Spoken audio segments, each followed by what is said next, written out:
Olá, leitores! Meu nome é Arthur e no vídeo de hoje, finalmente chegou o momento de eu comentar com vocês sobre os melhores quadrinhos e mangás que eu li durante o ano de 2021. Então, sem mais delongas, e bora lá para o vídeo de hoje.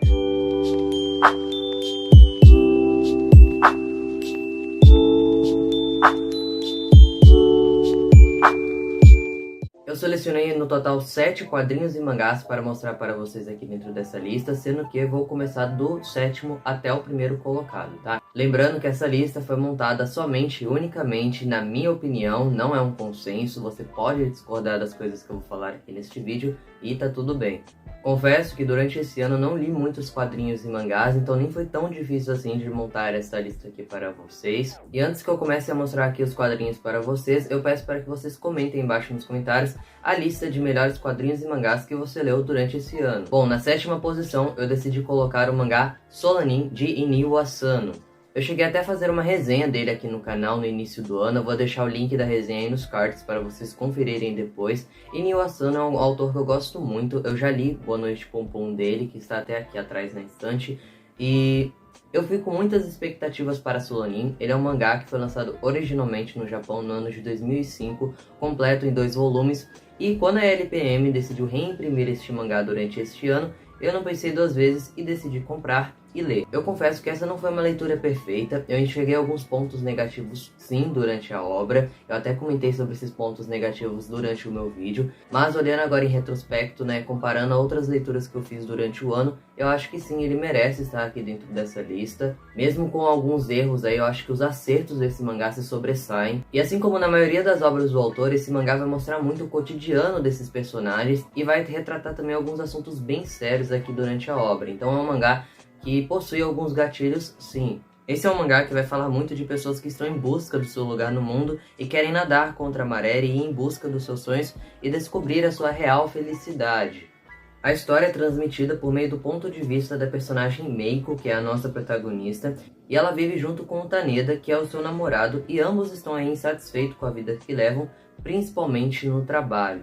Em relação aos traços desse mangá, são bem característicos das outras obras do autor. Eu gosto muito do traço que ele utiliza, tanto para os personagens quanto para os cenários. Acho que fica tudo muito orgânico, muito bem feito. Enfim, repetindo mais uma vez, apesar de não ter sido uma leitura perfeita, eu sim encontrei vários pontos negativos aqui nesse mangá, mas mesmo assim eu acho que no final essa é uma obra muito boa. Bom, indo agora para o 6º colocado, esse é um mangá que eu li recentemente, agora nesse último mês do ano, e ele inclusive é um lançamento aí da editora New Pop para 2021. Eu estou falando de Terra das Gemas. Esse é um mangá que eu vi que dividiu um pouco a opinião do público. Eu vi que algumas pessoas não gostaram muito da obra, por achá-la um pouco cansativa e tudo mais, mas eu gostei muito desse mangá. Ele inclusive tem um anime feito em CGI, eu ainda não assisti, mas pelo que falam é uma animação muito bonita, muito bem feita, então eu fiquei bem curioso para assistir, mas por enquanto eu vou ficar só com o mangá mesmo, e só pelo volume 1 eu já me encantei muito com esta obra, principalmente com os personagens. Apesar de eles serem sim um pouco estereotipados,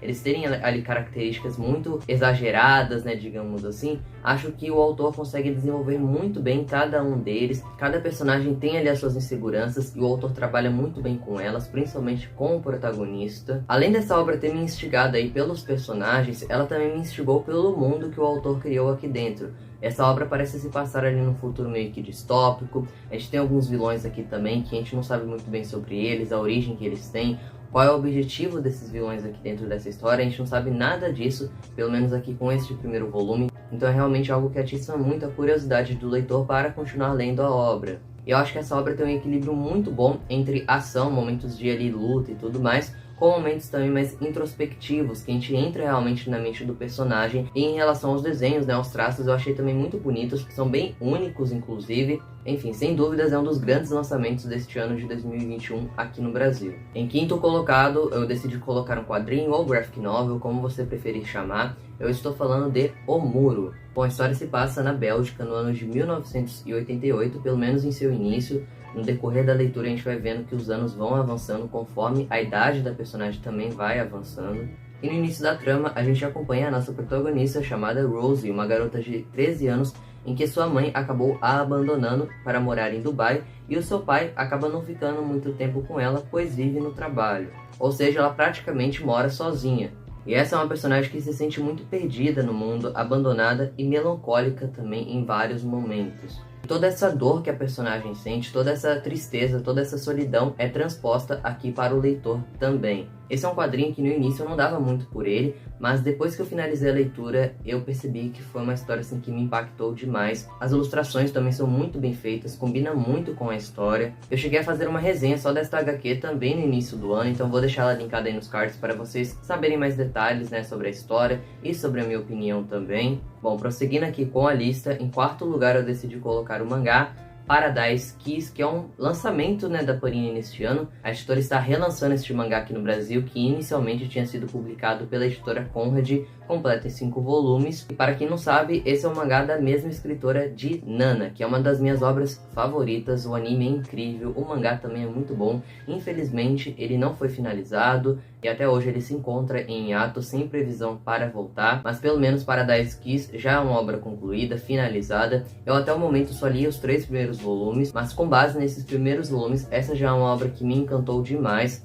Na minha concepção, ela não chega a ser melhor do que Nana. Nana pra mim é imbatível, mas mesmo assim essa é uma obra muito bem desenvolvida. Eu gosto muito da maneira em que essa autora consegue trabalhar com cada um desses personagens. São personagens muito humanos, são personagens que cometem sim erros o tempo todo e a gente enxerga muita verdade neles. O traço da autora também é algo que me chama muito a atenção aqui dentro dessa história. Gosto muito também dos tons de comédia que ela coloca nos momentos certos aqui dentro da história, sem ficar nada exagerado ou até mesmo forçado, mas ela consegue se sobressair ainda mais nas cenas de drama realmente. Enfim, Paradise Kiss é uma obra que eu gosto muito e sem dúvidas ela tinha que ficar aqui dentro dessa lista. Bom, entrando agora no top 3 aqui desta lista, vou colocar um dos quadrinhos que mais me surpreendeu durante esse ano de 2021. Eu estou falando de A Diferença Invisível. Bom, aqui dentro dessa história a gente vai acompanhar a nossa protagonista chamada Margaret, que tem 27 anos e aparentemente não se diferencia em nada das outras pessoas. No entanto, conforme a gente vai lendo aqui essa história e conhecendo mais essa personagem, a gente vai percebendo que ela tem certas peculiaridades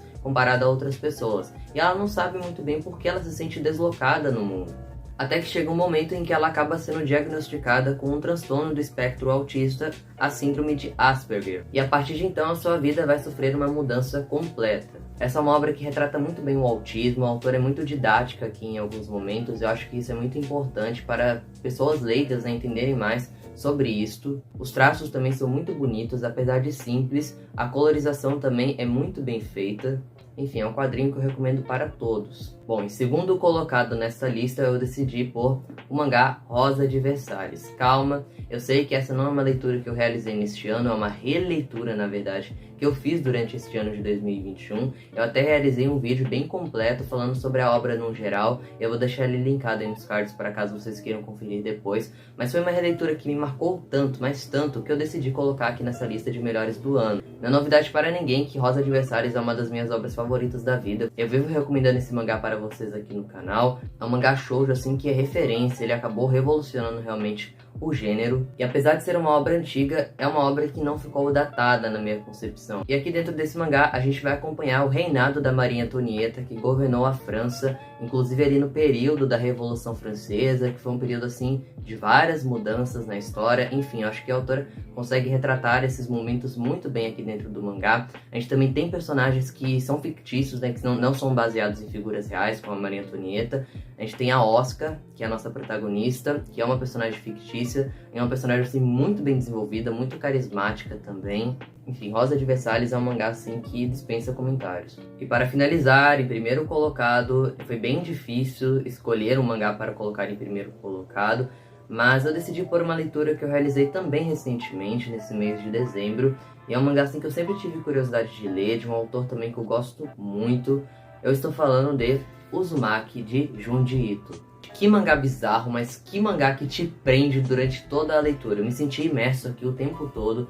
Eu acabei terminando esse mangá em pouquíssimo tempo, apesar dele ser bem grande. É uma edição Trig, lançada pela editora Devir aqui no Brasil, ou seja, ela junta os 3 volumes originais em um mangá só. É uma história que, conforme você vai passando as páginas, vai ficando cada vez mais maluca. É como se fosse realmente uma espiral onde você vai entrando dentro dela e você não consegue parar de olhar para aquilo. É a mesma coisa que acontece aqui dentro desse mangá, que também vai retratar muito as espirais. É um mangá de horror, então ele vai ser muito grotesco em alguns momentos, ele vai te causar sim repulsa em vários momentos também, mas eu acho que o Junji Ito faz isso muito bem aqui dentro. Se o roteiro já é muito bom, os traços então nem se fala, são muito bem feitos, ele consegue fazer o leitor realmente sentir medo daquela ilustração, sentir realmente um horror daquilo. Sem dúvidas, é uma leitura que me tirou muito da zona de conforto e eu quero muito encontrar outras obras do Junji Ito para ler também. Inclusive eu peço para vocês deixarem embaixo nos comentários uma recomendação de alguma outra obra do autor que eu possa gostar. Enfim, então é isso. Essa foi a lista de melhores quadrinhos e mangás do ano de 2021. Foi um ano que eu realizei poucas leituras, mas leituras muito boas. Eu espero que ano que vem eu consiga ler mais. Mas é isso, pessoal. Espero que vocês tenham gostado deste vídeo. Eu vou ficando por aqui. Até uma próxima e tchau!